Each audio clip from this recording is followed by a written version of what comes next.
नमस्कार।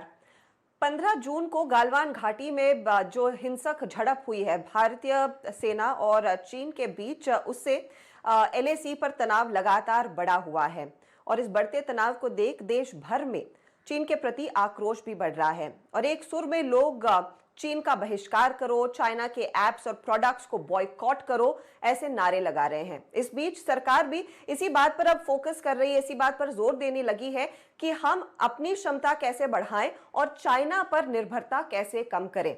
और इस सब के बीच आता है हमारा भारतीय स्टार्टअप इकोसिस्टम, जहां पर बड़े पैमाने पर लगभग $4 बिलियन का निवेश चाइनीज इन्वेस्टर्स की ओर से आया है। देश के 30 यूनिकॉर्न्स में से कम 15 से 18 ने चीनी निवेशकों से बड़ा पैसा रेज किया है। तो अगर हम बड़े पैमाने पर चीन से संबंध तोड़ना चाहते हैं, चीन का बहिष्कार करना चाहते हैं, इस स्टार्टअप इकोसिस्टम पर इसका क्या असर पड़ेगा, इसी पर आवाज एंटरप्रेन्योर में हम एक खास चर्चा कर रहे हैं। मैं हूं हर्षदा सावंत और मेरा साथ आज दे रहे हैं ब्लूम वेंचर्स के फाउंडर और आईवीसीए के vice chairperson Kartik Reddy, GSF accelerator और इनरशेफ के फाउंडर राजेश साहनी और मोबीक्विक के को फाउंडर विपिन प्रीत सिंह। आप सभी का स्वागत है। हमने देखा है पिछले एक हफ्ते में बॉयकॉट चाइना को बहिष्कार करो, चाइना को बाहर भेजो, ऐसे कई सारे नारे भारत में लगाए जा रहे हैं। एक तरफ जिंगोइज्म आसमान छू रहा है, लेकिन दूसरी तरफ मेरे ख्याल में एक प्रैग्मेटिक अप्रोच की भी जरूरत है। कार्तिक, पहला सवाल आपसे मैं पूछना चाहूंगी कि देखिए, बड़े पैमाने पर भारतीय स्टार्टअप्स ने चाइना से फंड्स रेज किए हैं। अगर हम चाइना को बॉयकॉट करना चाहते हैं तो क्या वाकई में ये हो पाएगा या फिर ये कहना आसान है, करना मुश्किल? नहीं, ये एक साइकिल के अंदर बीच में ऐसे रोड ब्लॉक्स लाना सबके लिए मुश्किल हो जाता है, क्योंकि ऐसा नहीं है कि हम शुरुआत से किसी तरह के लॉस को इम्प्लीमेंट कर रहे हैं। जहां पे ऑलरेडी ये इन्वेस्टमेंट हो चुकी है, वहां पे कंपनी को जाके एक मकसद देना कि बिना चाइनीज इन्वेस्टर्स का आप बनाते रहिए कंपनी, थोड़ा मुश्किल हो जाता है। तो आप जैसे बोले थे, एक प्रैक्टिकलिटी देखना चाहिए इस मामले में। और जो गवर्नमेंट की इनिशियल डायरेक्टिव आई है कि नहीं, वो ये नहीं कह रहे कि हम इन्वेस्टमेंट बंद करेंगे। ऑफ कोर्स ये इंसिडेंट जो जिसकी आपने जिक्र किया है वो बाद में हुआ है। ये बातचीत गवर्नमेंट से 2 महीने पहले शुरू हुआ था और तब से चल रही है कि इसको मैनेज कैसे करें। 2 चीजें थे इसमें, I think even before this incident, कि हम चाइनीज इन्वेस्टर्स को ये एडवांटेज नहीं लेने देंगे कि अच्छे इंडियन एसेट्स में लो प्राइसेस पे आके खरीद ले इन एसेट्स को, वो पब्लिक मार्केट्स के एसेट्स हो या प्राइवेट मार्केट्स के एसेट्स हो या स्टार्टअप्स हो। तो पहला, आई थिंक इनिशियल जो इनका इनिशिएटिव था गवर्नमेंट का, वो इस डायरेक्शन में था। फिर उसमें आपको एसेट्स अलग अलग देखना चाहिए, एक ही रूल सबके लिए अप्लाई नहीं हो पाएगा। जहां पे छोटे से स्टार्टअप्स कभी इनके कुछ इन्वेस्टर्स, ये कैपिटल चाइना से आ सकती है, कुछ स्ट्रेटेजिक इन्वेस्टर्स हैं जैसे अलीबाबा और टेंसेंट, और कुछ इन्वेस्टर्स हैं जो चाइनीज ओरिजिन के हैं बट उनके पैसे चाइनीज थोड़ी हैं। वो कई दुनिया भर के इन्वेस्टर्स से, जैसे हम रेज करते हैं, वहां से रेज होके फिर इंडिया में आती है।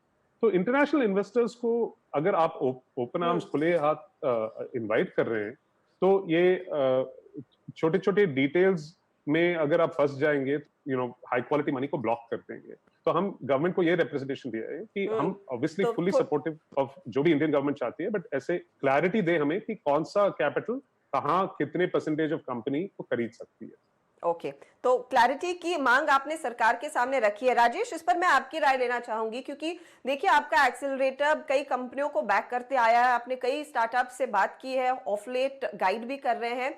स्टार्टअप्स के बीच मूड क्या है? क्योंकि ऐसे कई लोग हैं जिन्होंने पैसा रेज किया और उसका आधा मिला, बाकी आधा आना बाकी है।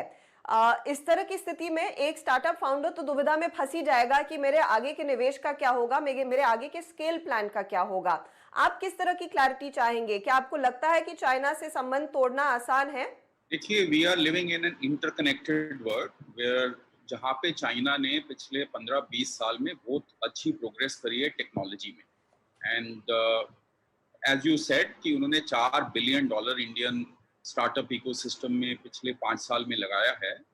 तो मेरा विचार ये है कि हमें अगले 10 से 25 साल तक देखना है और अपने टेक्नोलॉजी इकोसिस्टम को अपने पैरों पे खड़ा करना है। ये हमारी सबसे बड़ी प्रायोरिटी है। Of course we need capital, Indian capital चाहिए, अमेरिकन कैपिटल भी चाहिए, यूरोपियन भी चाहिए और चाइनीज भी चाहिए। और अगर आप चाइना में भी देखें, उन्होंने भी अपनी ऐप इकोनॉमी जो है बाहर की कैपिटल से ही बनाई। अमेरिकन इन्वेस्टर्स को उन्होंने इन्वेस्ट करने दिया और उनको पैसे बनाने दिए, बट उन्होंने अमेरिकन इन्वेस्टर्स को कभी अपने जो बड़े एसेट्स हैं उनको ओन नहीं करने दिया। अलीबाबा अभी भी जैक मा ही ओन करते हैं, टेंसेंट पोनी मा ही ओन करते हैं। तो ये स्ट्रेटजी में नुआंस लाना इंडियन गवर्नमेंट के लिए बहुत जरूरी है। मेरा पर्सनल विचार है कि जो investments which are within a prescribed norm, let's say 25%, 30%, without having any strategic control of our big companies, it should be welcome, and in fact we should welcome capital from across the world. तो वो हमारी जरूरत है। But उसके अलावा हमें एक और चीज देखनी है कि हम चाइना के डिजिटल स्लेव ना बन जाएं। ये बहुत बड़ा रिस्क है, बिकॉज सबसे जरूरी इकोनॉमी का पार्ट हमारा है tech economy. Technology and digital economy will contribute 25% of our GDP. We are building a $1 trillion economy, tech economy in India. वो हम उनको एक प्लेट पे ना दे दें। अभी आप देखिए हमारा मोबाइल इकोसिस्टम, हमारी 5G टेक्नोलॉजी में तो जैसे हुआवी, ZTE जैसी कंपनीज हैं, उनके बहुत घनिष्ठ रिलेशनशिप है कम्युनिस्ट पार्टी से। तो उसमें हमें देखना चाहिए कि हमारा national safeguard security is protected.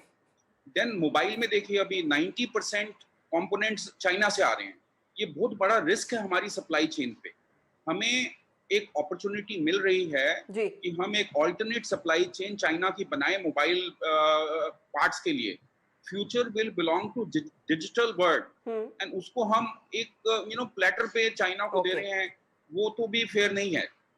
और इसी की वजह से $60 बिलियन ट्रेड सरप्लस ये इनफैक्ट एक बहुत इंपॉर्टेंट पॉइंट आपने रेज किया कि हमारे सामने एक अच्छी खासी अपॉर्चुनिटी है। हम चीन को जो मौके दे रहे हैं अपने आप को भी दे सकते हैं, भारतीय एंटरप्रेन्योर्स, भारतीय इकोसिस्टम को दे सकते हैं। इस पर मैं विपिन की राय लेना चाहूंगी। विपिन, इनफैक्ट ये पूरा जब मामला सुर्खियों में आने लगा, मुझे याद है आपने एक ट्वीट डाला था कि देखिए हम एक ऐसी कंपनी है जो कंप्लीटली मेड इन इंडिया है और हमने बिल्कुल चाइनीज पैसा रेज नहीं किया है। आई एम श्योर आपको गर्व है कि आपने चीन से बिल्कुल संबंध नहीं रखे हैं, लेकिन इस समय एज एन इन्वेस्टर आपके कई सारे पियर्स हैं, दोस्त हैं, जिन्होंने विदेशों से बड़े पैमाने पर पैसा रेज किया है, चाइनीज मनी उनकी कंपनियों में है। उनका क्या आपको लग रहा है कि उन्हें संबंध पूरी तरह से तोड़ देने चाहिए, यहां से आगे चाइना से फंड्स नहीं रेज करने चाहिए? हर्षदा, मेरा ये व्यू है इसमें कि हमें कोई भी नीजक रिएक्शन नहीं करनी चाहिए। हमें कोई भी ऐसी रिएक्शन नहीं करनी चाहिए जो जिसमें मैंने देखा वीडियोस में लोग वायलेंस तक उतर आए हैं एंड टीवी तोड़ रहे हैं एंड हम अलग अलग तरह की चीज़ों के बारे में बात कर रहे हैं। आई थिंक जैसे कि राजेश जी ने कहा कि इकोनॉमी आजकल काफ़ी इंटरकनेक्टेड है, वर्ल्ड इकोनॉमी अलग अलग जगह से कैपिटल आता है, बट आप अपनी देश की जो रियलिटी है उसको इग्नोर नहीं कर सकते। हमारे देश की रियलिटी ये है कि हम एक बहुत बड़ी कंज्यूमर मार्केट हैं, बट अभी तक हमने कोई बहुत बड़े ग्लोबल लेवल के कोई कंपनीज टेक्नोलॉजी में नहीं बनाए हैं। हमने सॉफ्टवेयर आउटसोर्सिंग में कंपनीज बनाई हैं, इन्फोसिस बनाया है, TCS बनाया है, वर्ल्ड क्लास कंपनीज बनाई हैं। बट आप इंडिया की स्टॉक मार्केट में जाके देखिए या यूएस की स्टॉक मार्केट में जाके देखिए, क्या आपका कोई अलीबाबा, क्या आपका कोई टेंसेंट, क्या आपका कोई बाइडू, क्या आपका कोई बाइटडांस है? उसका आंसर सिंपल है कि इंडिया की तक कोई भी कंपनी आत्मनिर्भर नहीं बन पाई है।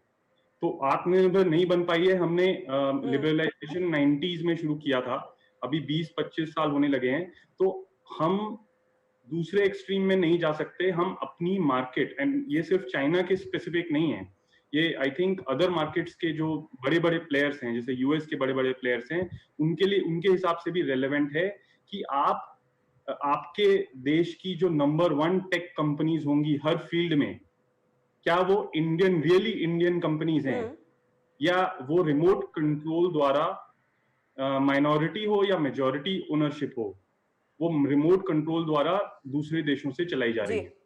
एंड ये आप ई कॉमर्स में देख सकते हैं, ये आप पेमेंट्स में देख सकते हैं। आई थिंक ये हमारे लिए थोड़ी शोक की का विषय है।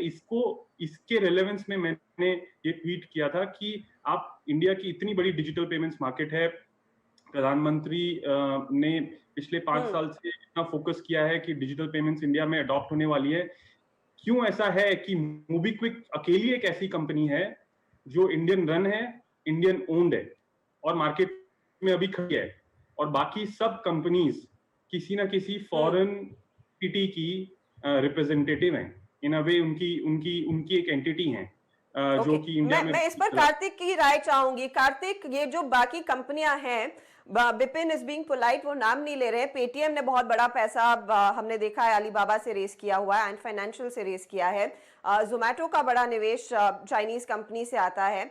ये बताइए, ये ओनरशिप का जो मुद्दा है, क्या यहाँ से आगे क्या एक अगली टर्न ले सकता है? क्योंकि सभी लोग इस समय ये चाहते हैं कि हमारी कंपनियों पर हमारा हक होना चाहिए, भारतीय निवेशकों का हक होना चाहिए, ना कि किसी और दूसरे बाहर के बड़े निवेशक का। आप इसे कैसे देखते हैं? दो तीन अलग पॉइंट है इसमें। बिपिन जी जो कह रहे हैं वो ये कह रहे हैं कि सिर्फ पेटीएम नहीं, बट आप देखें अगर फोन पे है या फेसबुक पे है, गूगल पे है, ये सारे अमेरिकन कंपनीज भी काफी इस मार्केट पे कब्जे लेंगे, क्योंकि उनको हमने ओपन हाथों से इनवाइट किया है इस कंट्री में, और हम देते गए हैं किसी ना किसी ग्लोबल कंपनी को। ये हो सकता है कि वो चाइनीज हो या वो अमेरिकन हो। दूसरी पॉइंट ये है कि वो एक देश के लिए एक रूल, दूसरा देश के लिए एक रूल, वो ट्रिकी हो जाता है, क्योंकि वो कंट्रोल जो है ये कहलाया जा सकता है कि वाइल एक कंपनी चाइनीज है बट वो लिस्टेड अमेरिका में है, वो it is accountable to global shareholders, तो वो क्या माना जाएगा, ये सब ट्रिकी हो जाता है। तो आप the bigger point that you raised वो सही है कि जब हमें मार्केट लीडर बनाना है तो why are we making more Indian market leaders, and जो लॉज और स्टॉक मार्केट लिस्टिंग कंडीशंस है, ये सब एनकरेज क्यों नहीं कर रहे हैं कि हम और आगे से और पहले, नॉट वेट फॉर बाहर का पैसा आके हमें बचाए, जितना अर्ली हो सके वहां जाके हम अपने खुद पब्लिक मार्केट्स और प्राइवेट मार्केट्स इंडिया में टैप करके वहां से बड़े कंपनी क्यों नहीं बना सकते। और आई थिंक सब वही पॉइंट बना रहे हैं यहाँ पे कि इवेंचुअली अगले 5-7 साल बहुत क्रिटिकल है इंडिया के लिए, कि और लैंड ऐसे टेरिटरी कंसीड नहीं कर सकते, और जब तक इंडियन फाउंडर्स के पास कंट्रोल हो, कैपिटल तो लेना ही चाहिए और बनाते जाना चाहिए, कैपिटल फंजिबल है, बट कंट्रोल और ओनरशिप अगर इंडियन हो तो अभी मुकेश अंबानी के जियो ने क्लासिक एग्जांपल है, राइट? अपने $15 बिलियन रेज किया है, प्रिडोमिनेंटली मिडिल ईस्ट और यूएस में। इसमें कोई खराबी नहीं कि एक कंट्री का कैपिटल है या दूसरे का, बट ये दिखाया गया है कि you can build India's number 1 company in a space, और उसमें हमारी कंट्रोल ही हो सकती है, और ऐसे हर कैटेगरी में हमें बनाना चाहिए। करेक्ट। इस मोड़ पर लेंगे एक छोटा सा ब्रेक, लेकिन इस चर्चा को जारी रखेंगे। आप बने रहिए सिंधी सी आवाज के साथ।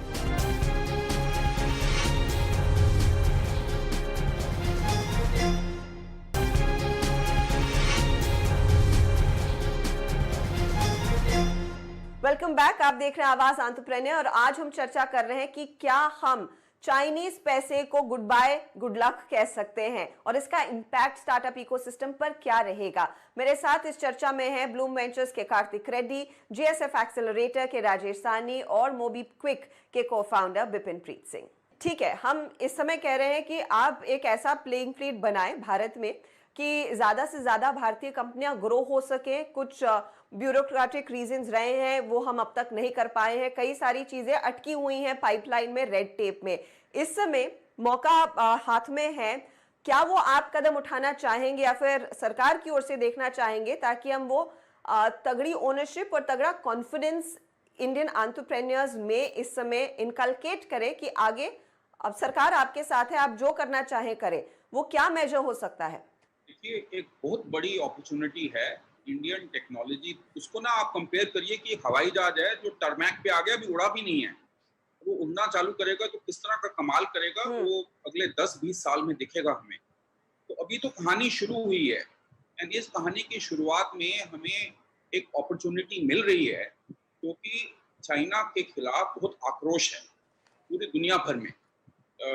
Companies are looking for an alternate supply chain, and वो सप्लाई चेन हमारे यहाँ जाने की जगह वियतनाम जा रही है।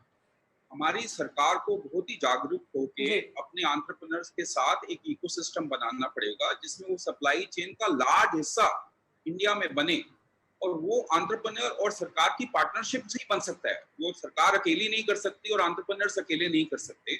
और हमने हिस्टोरिकली देखा है कि जो हमें प्रॉमिस किया जाता है एंटरप्रेन्योर को और जो एक्चुअली ग्राउंड पे डिलीवर होता है, उसमें बहुत बड़ा गैप है।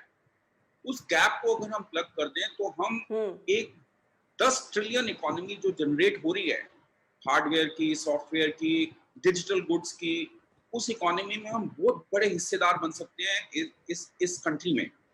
दूसरा हिस्सा जो मैं कार्तिक से सहमत हूं कि हमें कैपिटल और कंट्रोल में डिफरेंशिएट करना पड़ेगा, and for whatever reason we have to take a different view of China, given the situation that Chinese have posed on our borders and they are posing to our businesses. Most of our trade imbalance, our SME threat is coming from Chinese cheap goods that are coming and imploding in our market. But we cannot be jingoistic about it. We have to be strategic about it. We have to have a 25-year roadmap. It is not a battle we'll win in 1 year by a little bit of import restrictions here or 10% barrier there. We have to enable conditions जो हमारी industry को competitive बनाएंगे globally. हमारे पास talent है, हमारे पास market है, हमारे पास ability है कैपिटल को दुनिया भर से इकट्ठा करने की। अगर चाइना का कैपिटल आएगा तो अच्छा है, नहीं आएगा उसके बगैर भी हम काम चला सकते हैं। ऐसा नहीं है कि अगर चाइनीज पैसा नहीं आएगा तो इंडिया में कोई हाहाकार मच जाएगा। बट मेन रीजन है कि हमारी इंडस्ट्री कंपेटिटिव है। कारोबार ठप नहीं होगा, दूसरे एवेन्यू जरूर हैं और दूसरे निवेशक हैं जो शायद बेसब्री से इस बाजार में पैसा लगाना चाहेंगे। यहाँ पर विपिन मैं आपकी राय लेना चाहूंगी, क्योंकि आपने जिस तरह से अपनी फंड रेज की है, आपने एक इंडियन कॉर्पोरेट को भी इन्वॉल्व किया, एनबीएफसी कंपनी, बजाज फाइनेंस ने आपकी कंपनी को बैक किया। क्या आपको लग रहा है इस समय फिर वो होम ग्रोन कैपिटल जो डोमेस्टिक मनी है वो ज्यादा प्रेफर्ड रहेगा स्टार्टअप फाउंडर्स के बीच? बिल्कुल, मेरा ये मानना है कि जैसा कि राजेश जी भी कह रहे थे कि इंडिया में ना टैलेंट की कमी है, ना टेक्नोलॉजी की कमी है, और अब मुझे नहीं लगता कि कैपिटल की भी कमी है। इट्स जस्ट दैट कि हमने स्ट्रेटेजिकली भी इन सब चीज़ों के बारे में सोचा नहीं है। 10 साल पहले या 5 साल पहले भी इंडियन कंपनीज जो इंडिया में आप बैंक्स देखिए, आप फार्मा कंपनीज देखिए, इतनी सारी सक्सेसफुल ऑटो कंपोनेंट्स कंपनीज देखिए, हमारे पास वर्ल्ड क्लास कंपनीज हैं जो प्रॉफिटेबल हैं, जिनके पास बहुत सारा प्रॉफिट है। वो पैसा जो है वो इंडिया की स्टार्टअप्स में या टेक्नोलॉजी कंपनीज में निवेश क्यों नहीं करती, और उसके लिए इनको किसी तरह का इंसेंटिव क्यों नहीं दिया जाता? बिकॉज अगर वो ये पैसा यहाँ पे इंडिया में ही लगाएंगी तो Indian startups with Indian ownership जो हैं वो और सक्सेसफुल होंगी। सो हमारी जो पार्टनरशिप है Bajaj finance is a classic example. So ऐसा नहीं है कि आप किसी एक देश का कैपिटल आप बंद कर देंगे तो हमारे देश में स्टार्टअप्स को फंडिंग मिलनी बंद हो जाएगी। आई थिंक इस चीज के बारे में ये जो है ना, ये एक बहुत ही वीक सोच है, मतलब ये वीक थॉट है। ये इससे हमें बाहर निकल जाना चाहिए। इंडिया की मार्केट बहुत बड़ी है, पूरी दुनिया में इन्वेस्टर्स इंडिया में आना चाहते हैं, इंडियन कंपनीज को ट्रैक करना चाहते हैं। बिल्कुल अर्ली स्टेज पे भी करते हैं, सिर्फ लेट स्टेजेस में जो यूनिकॉर्न्स उन लेवल पे नहीं, अर्ली स्टेजेस में बड़े बड़े investors, wall street investors, Europe के इन्वेस्टर्स, मिडिल ईस्ट के इन्वेस्टर्स। जियो तो खैर एक एग्जांपल है जिसने इतना बड़ा अमाउंट रेज किया है, बट अब छोटी छोटी कंपनीज भी हर जगह जाके पैसा रेज कर सकती हैं। हमने भी किया है और बाकी कंपनीज भी कर रही हैं। तो ऐसा नहीं है कि एक देश अगर टैप आपने क्योंकि अर्ली स्टेज की बात की और देश का सबसे बड़ा अर्ली स्टेज फंड और चहीता फंड ब्लूम वेंचर्स ही है, जो कार्तिक आप और संजय बखूबी चला रहे हैं। मुझे ये बताइए, जब आप अपने दूसरे निवेशकों से बात करते हैं और खासतौर से डोमेस्टिक एलपी से बात करते हैं इस समय, क्योंकि हम एक तो लॉकडाउन से बाहर निकल रहे हैं, कोविड के चलते काफी ज्यादा दबाव था, क्या आसानी से लोग पैसे आगे आकर देने को तैयार है नए फंड्स में? Is the domestic flow going to be good here onwards? नहीं, आई थिंक थोड़ा शॉक तो है ही सिस्टम में और ये टाइम लगेगा रिकवर करने के लिए। और जब इनिशियली नीजक हमारी तरफ से इंडस्ट्री से ये बात हुई थी कि आप ऐसे नीजक रिएक्शन मत लेके बंद कर दीजिए सब कुछ, क्योंकि इस माहौल में अगले 1-1.5 साल में काफी पेन होगा, क्योंकि बिजनेस स्लोडाउन्स तो है ही। तो अगर कैपिटल का पाइप भी आप कहीं ना कहीं थोड़ा से चोक कर दे, ये नहीं कि मैं मानता हूँ कि 15-20% से ज्यादा कैपिटल उस डायरेक्शन से नहीं आएगा चाइना से, बट एवरी रुपी काउंट्स ऐसे एनवायरनमेंट में। तो हम पहले कह रहे थे कि पहले तो इसका फायदा उठाओ in some sense rather than think of it as a bad thing, right? So एक तो वो सजेशन था। दूसरा जो ऑलरेडी राजेश और विपिन ने रेज किया, very important points, there are 2 points. एक, आपको दिखाना है कि इट्स अ साइकिल और 10 साल लगा है यहाँ तक पहुंचने, 15 साल in total, and for Bloom 10 साल हो गया अभी। और हम उस टाइम फ्रेम में ये समझ में आता है कि एवेंचुअली इन्वेस्टर पैसा देता है जब पैसा बनता है। तो इंडिया में वो टेक में बहुत सारे एग्जिट्स और आईपीओज और एमएनडीज हुए हैं, बट नहीं हुए कि वो उतना कॉन्फिडेंस के साथ सब आने के लिए लाइन लगे हुए, और वो क्रिएट करना है हमें, वो एनवायरनमेंट तो क्रिएट करना ही पड़ेगा। दूसरा, इंडियन मनी को उत्साहित करके स्टार्टअप्स में डालने के लिए टैक्स कुछ ना कुछ इंसेंटिव देना ही है। As of today private companies में after the startup program is been started 4 साल पहले, अभी भी आपको शक लग के आप उनको सेपरेटली ट्रीट नहीं कर पा रहे हो, उनको कैपिटल गेन्स का पैरिटी नहीं दे पा रहे हो पब्लिक मार्केट से, तो कहां से इंसेंटिव होगा कि हम इस पे पैसे डालें और रिस्क कैपिटल लें? Highest risk capital, highest level of new employment is being created by startups. आधा से ज्यादा पैसा वापस इनकम टैक्स में ही आ जाता है वापस गवर्नमेंट के पास। अब 10 साल के बाद के कैपिटल गेन्स के चिंता में कि कोई ना कैपिटल गेन्स गलती से नहीं बना दे, उस हिसाब देखेंगे तो आप you are missing the wood for the trees, right? Basically अच्छा खासा मौका है कि आप इंडियन कैपिटल को चैनलाइज करें बहुत into this startup ecosystem, but you have to make a revolutionary reform. ऐसे बैठे बिठाए आप बोलेंगे नहीं मेरा 2027 में 1000 करोड़ का कैपिटल गेन्स निकल जाएगा, you're missing like इतना बड़ा पिक्चर आप मिस कर रहे हो। hundreds of thousands of crores of value can be created, और आप वो एक कंपनी का प्रॉफिट पे कितना कैपिटल गेन्स बन सकते हैं वो गिनती करते हैं। सो दीज आर जनरली, हम अभी नहीं, कोविड के पहले, चाइना के पहले, हम 5 साल से यही कह रहे हैं गवर्नमेंट को कि आप अनलीश करो इस पावर को। ये जो टैलेंट और टेक्नोलॉजी के साथ कैपिटल भी इंडिया से जनरेट करो, ये और हिम्मत दीजिए इंडियन कैपिटल को, and we will be world beaters, but वो हुआ नहीं है। तो शायद ये सरकार के सामने फिर से एक और मौका आ रहा है चाइना के थ्रू ही सही, कि देखिए आपको अब ऐसा माहौल क्रिएट करना है कि डोमेस्टिक कैपिटल को और बढ़ावा दिया जाए, और खास बात से जो टैक्सेशन की अब बात कर रहे हैं, जो लगातार हम हर साल चर्चा करते हैं लेकिन वो पैरिटी नहीं मिल पा रही है रिस्क कैपिटल को इस समय शेयर मार्केट के निवेश के सामने, वो होपफुली होता हुआ दिखाई दे। इस चर्चा को हम लंबा खींच सकते हैं क्योंकि कई सारे मुद्दे हैं बात करने के लिए, लेकिन वक्त की कमी है मेरे पास, तो मैं आज यहीं पर आप सभी से इजाजत लूंगी। विपिन, राजेश साहनी और कार्तिक, आप तीनों का बहुत बहुत शुक्रिया इस खास चर्चा में जुड़ने के लिए, धन्यवाद। इसी के साथ वक्त हो रहा है एक ब्रेक का, आप बने रहिए CNBC आवाज के साथ। नमस्कार।